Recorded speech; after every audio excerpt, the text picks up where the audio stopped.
Hey friends. Okay, now lesson 6, we're going to deal with the chain rule, and we've actually broken this up into two different lessons. It'll be part 1 and part 2 next time. Chain rule is kind of fun once you know what you're doing. So what we want to first do is figure out what we're doing. So I want to kind of lead you through a little bit of an investigation so that you can see how this works, okay? So how do we differentiate functions that are composed with other functions? Let's find out. Differentiate the following by first expanding and then taking the derivative, okay? So if I was looking at x minus 1 all squared and I wanted to differentiate this, first of all, I want you to understand what we're doing. We're looking at when there's a function inside a function, right? Overall, there's this function that says something squared. But then inside that, there's another function that says x minus 1. So this is essentially a composition of functions, okay? Okay, but we're not going to look at that yet. We're just going to multiply it out. So if I square a binomial, I've got x squared minus 2x plus 1. And then if I took the derivative of that, I'd get 2x minus 2, okay? And you guys have been doing that for a while. Now, this derivative of 2x minus 2, though, could be written like this. And this is what I want you to start thinking about. It's 2 times x minus 1 times 1. Now, the 2, you can see. The x minus 1, you can see right there, okay? Why I'm putting this 1 there, we may not be quite sure of that yet, but stay with me and you'll see why in a few minutes, okay? So somehow we ended up with 2 times the original function. Okay, well, let's try the next guy and see what happens there. So x plus 5 all squared, if I was going to multiply all that out, I'd get x squared plus 10x plus 25. And if I was to take the derivative of that, I'd get 2x plus 10, right? I know I'm going through that fairly quickly, but we've been doing that now for a few days. Okay, I'm going to write it, though, as 2 times x plus 5 times 1. So again, I can see where this x plus 5 comes from. That was the original x plus 5 here. Again, I have a 2 here. I'm kind of wondering where that 2 comes from. You may have already guessed it probably comes from this 2 right here. Isn't this just sort of like using the power rule, right? The exponent comes to the front, and then this guy dropped a degree. This is now x plus 5 to the 1, essentially, okay? But still, we're not quite sure what's happening with this 1. Why is Hill putting that 1 in there? Maybe he's just crazy. He's not. Well, he is, but that's a whole other story. Stay with me just a wee bit longer. Okay, so then we're going to go x minus 7 all squared. Okay, well, x minus 7 all squared is the same as saying x squared minus 14x plus 49. And if I took the derivative of that, I would end up with 2x minus 14. Again, don't lose what we're doing. This is a little investigation, but my hope is that somehow we can go from here to here without doing this step. That's the goal here, okay? Okay, so if I looked at this from that factored kind of perspective again, it's 2 times x minus 7 times 1. So again, it looks like that 2 came to the front to be multiplied by the x minus 7. Again, though, I've got this 1 that I'm not really sure about, but we're starting to feel good about the rest of it, I think. Okay, so what do you notice about the original function and its derivative? Look at what happened to the power. Is there a shortcut we can create? So it's just like the power rule. The original exponent goes to the front and we decrease the power by 1. Okay, so let's try that. Let's see if the shortcut works. I would bring this 2 to the front and it'd be 2 times x minus 6 to the 1. And that's exactly what would happen. Again, I get this 1, and we'll talk about that in just 1 minute. But if we were going to verify, let's just multiply that out. X minus 6 all squared would be x squared minus 12x plus 36. And then if I took the derivative of that, I'd get 2x minus 12, which would factor into, oh, sorry. Let me just go back there. I didn't finish what I was talking about there. Previous, which would factor into 2 times x minus 6, okay? So it works, is what I'm trying to say there. Okay, So why do we keep writing the pesky 1? Well, let's find out. Let's take a look at this now.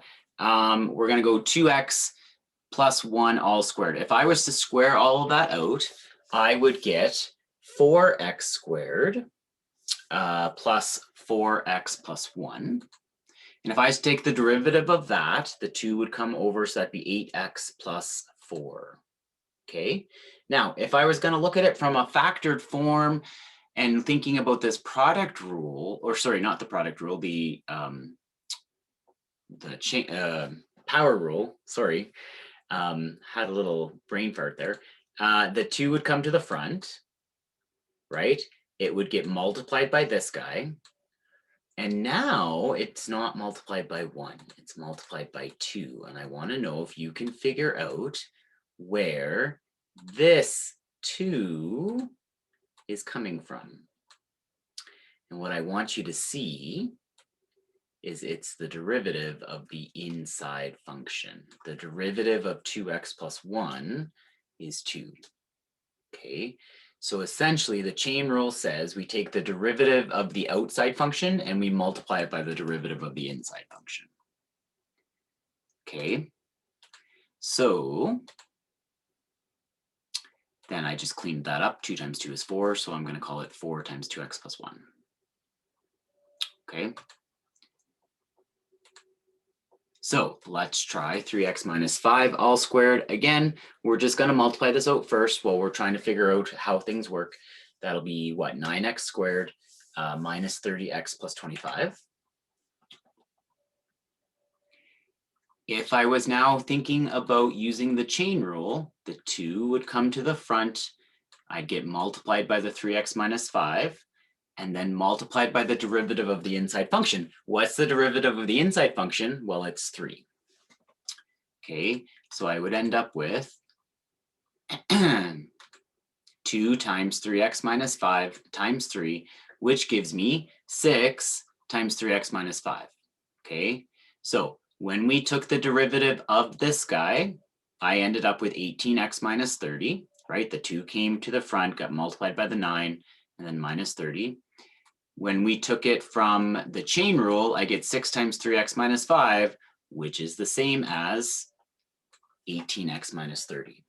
Okay, so the chain rule can get us to the derivative without actually having to do all of the multiplication there. Okay, 5x minus 2 all squared. If I was to square it out first, I would end up with 25x squared minus 20x plus 4. The derivative of that would be 50x minus 20. If I was to look at it from the perspective of this chain rule, the 2 comes to the front, 2 times 5x minus 2 times the derivative of the inside function. Well, the derivative of the inside function is 5. And so I would end up with 10 times 5x minus 2. I just multiplied the 2 and the 5 together. 10 times 5x minus 2 is the exact same as 50x minus 20. Okay. Okay, so where is the number coming from at the end of the calculation? It's the derivative of the inside function. It's the derivative of the inside function. So the chain rule says you take the derivative of the outside function and you multiply it by the derivative of the inside function. Okay, so let's try it. Go straight to the shortcut. This would end up being 2 times 7x minus 2. Now, technically that'd be 7x minus 2 to the 1, right? The whole purpose of that power law is that the degree drops down 1. I'm just not writing to the 1 because I don't need to. And then times the derivative of the inside function. The derivative of the inside function would be 7. So I get 2 times 7x minus 2 times 7, and then 7 times 2 is 14. So I can conclude that that's 14, 7x minus 2. Okay, if you want to verify it, we would multiply this out. That would give me 49x squared minus 28x plus 4. And then I would go, okay, 2 times 49 is 98. So that's 98x minus 28. And if I took a look at this 14 times 7x minus 2 and I multiplied the 14 in, I get 98x minus 28. Okay, I just had the thought that my head's probably in your way. Let me just close that for a second so that you can see that 98x minus 28. Okay. I don't always remember that my head is in the way because my head is in a different spot during the recording. Okay. So then that gave me the 14.7x minus 2. So in general, we need the chain rule when we have a function composed with another function. So when we see one function that's inside another function. So given f of g of x, the derivative of f of g of x will be the derivative of g of x the derivative of f of g of x times the derivative of g of x. So all we're saying there is it's the derivative of the outside function times the derivative of the inside function. Okay, the outside function times the inside function. Okay, so let's practice that. 9x minus 6 all to the 7. Okay, well, sorry, I'm just trying to get my ink back on here. So 7 will come to the front, and then that'll be 7 times 9x minus 6 to the 6, because it drops a degree, and then times the derivative of the inside function, which would be 9. And then 9 times 7 is 63. So I end up with 63 times 9x minus 6 all squared. Sorry, 9x minus 6 to the 6. Okay, awesome. You can see, actually, let me just go back there to make the point. Like some of you may have been looking at that saying, well, why bother with the chain rule when we can multiply it all out and then take the derivative? Do you really want to multiply all that out? Like that's big now, right? In all those examples we were using to develop it, we only had a square term there. And so a square term goes down to a degree 1. And so you're thinking, this doesn't really save us time. The chain rule saves us a ton of time when we see now having a higher exponent than 2. Okay. Okay, so try this guy. This is essentially 2x minus 1 all to the 1/2. So all to the 1/2, the 1/2 will come to the front, and I'll have 1/2 times 2x minus 1 to the negative 1/2, then times the derivative of the inside function. The inside function there is 2x minus 1, so the derivative of that would be 2. Now I want to clean this up. So 2 times 1/2 is 1. And then this guy is to the negative 1/2, so that'll be 1 over 2x minus 1 to the half, which would be 1 over the root of 2x minus 1. So my final simplified version would be 1 over the root of 2x minus 1. Okay. Okay, getting a little bit more complicated, which is great. The 4 comes to the front. So I've got 4 times 3x squared minus 7x to the 3, because I dropped a degree. Then I have to take the derivative of the inside function, and that's going to end up being 6x minus 7 this time. Okay, 6x minus 7. Okay, we can leave that in factored form. Next one, 5 comes to the front, and then this will drop a degree. So I've got 5 times 6x cubed minus 2x to the 4 times the derivative of the inside function. Well, this time the inside function would be 18x to the 2 minus 2. 18x to the 2 minus 2. Okay, and again, we'll just leave that in factored form. Okay. See, this is fun. It's relaxing. When you're stressed, come work on the chain rule. It'll help you feel better. Okay, the only thing I did here, I did leave it in factored form like I said I would, but it's not in fully factored form. So you want to look at this and say, hey, there's a common factor here of 2. So that's like saying 2, 9x squared minus 1. And then I can take that constant term and multiply it by the 5, and that's where that 10 came from. Okay, so if you're going to leave things in factored form, you need to leave things in fully factored form. Any sort of common factor should come out. Okay.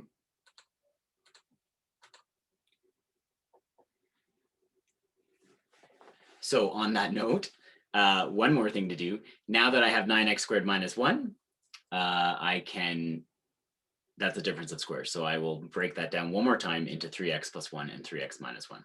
Again, if you are going to leave it in factored form, it needs to be in fully factored form.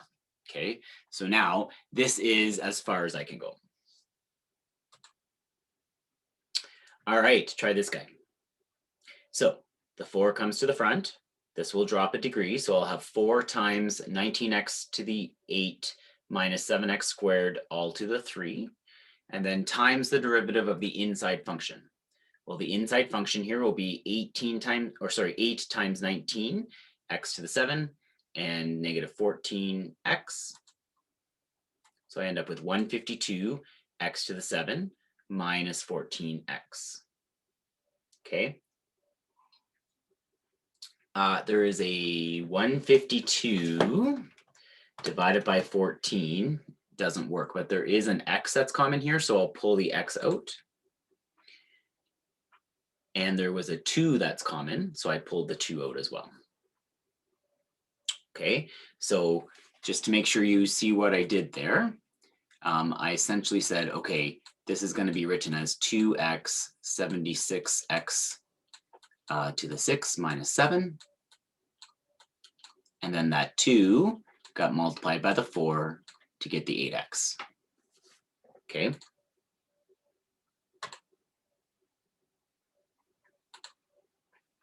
Awesome. Okay, and so the derivative of f of g of x, that just represents the composed function, will equal the derivative of f of g of x times the derivative of g of x. Okay, so the derivative of f of x cubed will equal the derivative of x cubed times the derivative of the inside function, which that would be 3x squared.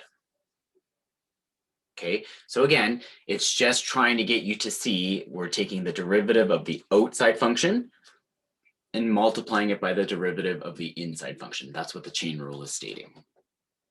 Okay, so that's it for us.